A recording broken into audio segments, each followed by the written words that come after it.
ये अजीबोगरीब क्वेश्चन है। The medians of a right triangle which are drawn from the vertices of acute angles are 5 centimetre and 2√10 centimetre.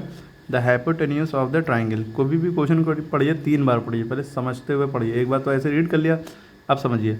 Medians of right triangle. Triangle कैसा है? Right. आप सबसे पहले right triangle बनाइए। ये हो गया आपका राइट ट्राइंगल जिसमें एक एंगल 90 डिग्री। अब मीडियन पता होना चाहिए क्या होते हैं। ठीक, सबसे पहले मीडियन हर उस लाइन को कहते हैं, कोई भी ट्राइंगल बना है उसमें अगर ऊपर से कोई लाइन गिर रही है तो वो नीचे वाली लाइन को 20 से बांट रही है, आधा आधा, आधा इधर आधा इधर। ये 6 सेंटीमीटर की थी पूरी, जब गिरी तो ये 3 इधर 3 इधर। ये मीडियन होता है। एल्टीट्यूड का मामला दूसरा होता है। ट्राइंगल कैसा भी है तो वो सीधा सीधा गिरेगा।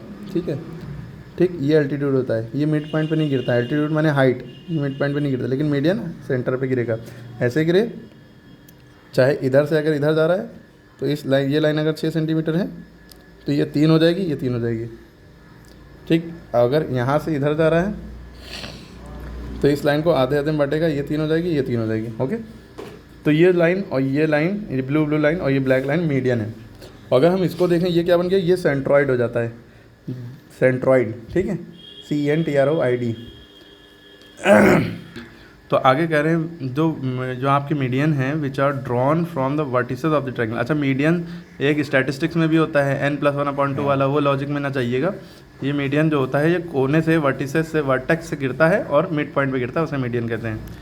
वर्टेक्स से गिरता है, कोने से गिरता है और मिड पॉइंट पे गिरता है, इसे मीडियन कहते हैं। ओके, तो इन मीडियन की वैल्यू दी हुई है, याली लाइन और याली लाइन की वैल्यू दी हुई है। ये यानी कि इस लाइन, एक पहला जो मीडियन है उसकी वैल्यू दी है 5 सेंटीमीटर और दूसरा मीडियन है 2√10 दी है। ठीक है, तो कहाँ से गिर रहा है? कह रहा है which are drawn from what is acute angle. Acute angle दिख रहा है क्योंकि एक तो राइट एंगल में 90 डिग्री हो गया, बचे 2, वो एक्यूट एंगल है। ठीक, तो हमने ये देखा, ये हमारा राइट एंगल है, हमने इसको ऐसे बनाया राइट एंगल। अब ये राइट एंगल है, यहाँ से नहीं बनना है, वो कहाँ से बनना है? यहाँ से बनना है। एक्यूट एंगल एक ये 45 डिग्री के फर्क क्या है इन दोनों में? ठीक, ये राइट एंगल ट्राइंगल है। अब देखिए, ये मिड पॉइंट है इसका। अब यहाँ से ये एक मीडियन ये गया और ये मिड पॉइंट है इस लाइन का, तो मीडियन इस कोने से ये गिरा। तो याले की वैल्यू कितनी दी है? 5 दी है। पहले की हमने 5 मान ली। ठीक है, दूसरे की वैल्यू कितनी दी है? AD याले की 2√10 दी है, याले की वैल्यू 2√10 दी है, ये मान लिया। Okay, according to question. ठीक, और हमें निकालना क्या है? आगे कह दिया find the hypotenuse of the triangle. Hypotenuse किसे कहते हैं? ये लाइन को कहते हैं। ये H निकालना है, बहुत ध्यान से देखिएगा। अब देखिए, इसके लिए बहुत दिमाग लगाने की ज़रूरत नहीं, बस सीधी सीधी एक प्रॉपर्टी है। वो प्रॉपर्टी क्या है? 4 को याले मीडियन से मल्टीप्लाई करो, इसके स्क्वायर के और इसके स्क्वायर से, और 5 को हाइपोटेन्यूज के स्क्वायर से मल्टीप्लाई करो। तो ये प्रॉपर्टी, अब देखिए ये है प्रॉपर्टी।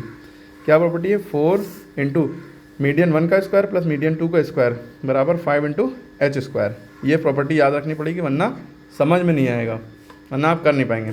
4 इंटू मीडियन 1 की वैल्यू देखिए, मीडियन 1 की वैल्यू कितनी है? 5, तो मीडियन 1 की वैल्यू 5 है, इसका स्क्वायर किया। मीडियन 2 की वैल्यू कितनी है? 2√10, 2√10 इसका स्क्वायर किया बराबर 5 इंटू H स्क्वायर। अब देखिए 5 का स्क्वायर हो गया 25। अब देखिए स्क्वायर 2 पे भी है और √10 पे भी है। 2 का स्क्वायर हो गया 4, √10 का स्क्वायर होता है, रूट से स्क्वायर कट गया, बचा 10। याद रखिएगा, ये स्क्वायर 2 पे भी है और √10 पे भी है। इससे स्क्वायर से रूट कट गया, 10 बचा, लेकिन ये 2 से स्क्वायर हुआ तो 4 हो गया। ओके, आगे 5 इंटू H स्क्वायर। अब इसको कैसे सॉल्व करेंगे? 4 10 द 40, पहले ऐड ना कर दिएगा, पहले मल्टीप्लाई होता है। 40 हो गया, अब इंटू 5H स्क्वायर, इधर 40 को 25 से ऐड करा, 65 हो गया। तो 4 इंटू 65 बराबर 5 into H square. H square की वैल्यू निकालना है तो 5 को हमने नीचे भेज दिया। अब 5 1 5, 5 1 5, 1 with 5 15, 5 3 15, 13 4 52 आ गया। H स्क्वायर बराबर 52, यानी कि H स्क्वायर, इसको इधर भेज दो, इसको इधर भेज दो, कोई फ़र्क नहीं पड़ता। स्क्वायर इधर जाएगा, रूट बन जाएगा। ये स्क्वायर उधर जाता है, रूट बन जाता है। और इसका रूट कैसे निकालेंगे भाई? 52 को हम लिख सकते हैं 13 4 52, टेबल आपको याद होगा। फिर 4 का हम लिख सकते हैं 2 2 4, आसानी के लिए। अब ये जो 2 है ये 2 बार है स्क्वायर रूट के अंदर, तो इसका 2 का एक पेयर जो है, पेयर का एक 2 बाहर निकल गया। ये रूट इसका कोई पेयर नहीं था, ये अंदर ही रहा, तो 2√13 आंसर आ गया। तो ये क्वेश्चन देख लिएगा फिर से, मतलब मीडियन का स्क्वायर याले मीडियन का स्क्वायर, याले मीडियन का स्क्वायर इंटू 4 बराबर 5 इंटू H स्क्वायर, ये हमने किया है। ठीक है, बाकी चीज़ें समझाने के लिए थी और ये सवाल अच्छे समझ में आ गया होगा आई होप सो।